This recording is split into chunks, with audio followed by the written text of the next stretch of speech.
Artificial intelligence for youth में देश के केवल सरकारी स्कूलों के छात्रों को नवीनतम आर्टिफिशियल इंटेलिजेंस टेक्निक से रूबरू कराने और समाज की समस्याओं को आर्टिफिशियल इंटेलिजेंस से दूर करने के लिए एक बड़ा कार्यक्रम चलाया जा रहा है। इस योजना में देश भर के 52,628 छात्रों ने हिस्सा लिया।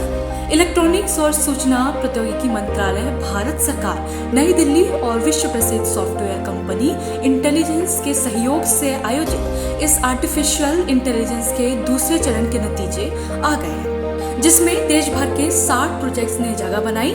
इन प्रोजेक्ट्स में छत्तीसगढ़ के 2 प्रोजेक्ट्स ने भी अपनी जगह बनाई है। बागबहरा ब्लॉक के शासकीय कुलदीप निगर हायर सेकेंडरी स्कूल नरा के छात्रों ने 2020 के जून महीने में अपना पंजीयन कराया था, जिसके बाद एटीएल नरा के कन्वेयर सुबोध तिवारी छात्रों के साथ प्रोजेक्ट पर काम कर रहे थे।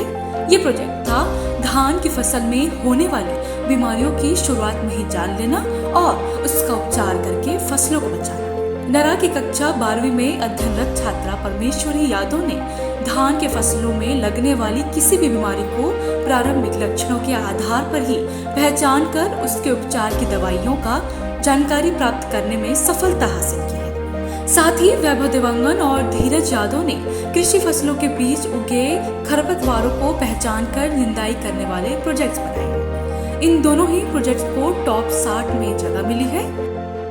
आर्टिफिशियल इंटेलिजेंस के तहत मैंने एक ऐसा प्रोजेक्ट बनाया है जिसमें फसल की फ़ोटो या वीडियो लेने पर उसमें लगे बीमारी की पहचान होती है और बीमारी के अनुसार उचित दवाई की जानकारी मिल सकती है।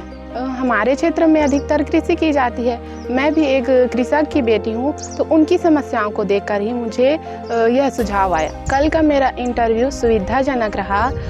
उम्मीद है कि मेरा टॉप 20 में चयन हो सकता है। जी, हमारे विद्यालय के छात्रों ने लॉकडाउन के समय 2020 में जो भारत सरकार के इलेक्ट्रॉनिक्स एवं सूचना प्रौद्योगिकी मंत्रालय की तरफ से देश के सरकारी स्कूलों के लिए आयोजित AI फॉर यूथ कार्यक्रम में हिस्सा लिया था और उसमें आर्टिफिशियल इंटेलिजेंस पर आधारित अपने प्रोजेक्ट्स उन्होंने सबमिट किए थे, जिन्हें फेज़ 1 में टॉप 100 के लिए चयन किया गया था। और बाल दिवस की पूर्व संध्या पर जब फेज़ 2 के लिए टॉप 60 प्रोजेक्ट्स का चयन सूची जारी हुआ, तो उसमें हमारे विद्यालय के 2 प्रोजेक्ट चयनित हुए हैं, जिसमें हमारे 3 विद्यार्थी शामिल हैं। अब द्वितीय चरण के लिए चयनित सभी छात्र को इंटेल के इंजीनियर प्रशिक्षण देंगे और चयनित छात्रों के आइडियाज को वर्किंग प्रोटोटाइप में बदला जाएगा, जिसके बाद टॉप 30 प्रोजेक्ट्स को अंतिम रूप से विजेता घोषित किया जाएगा।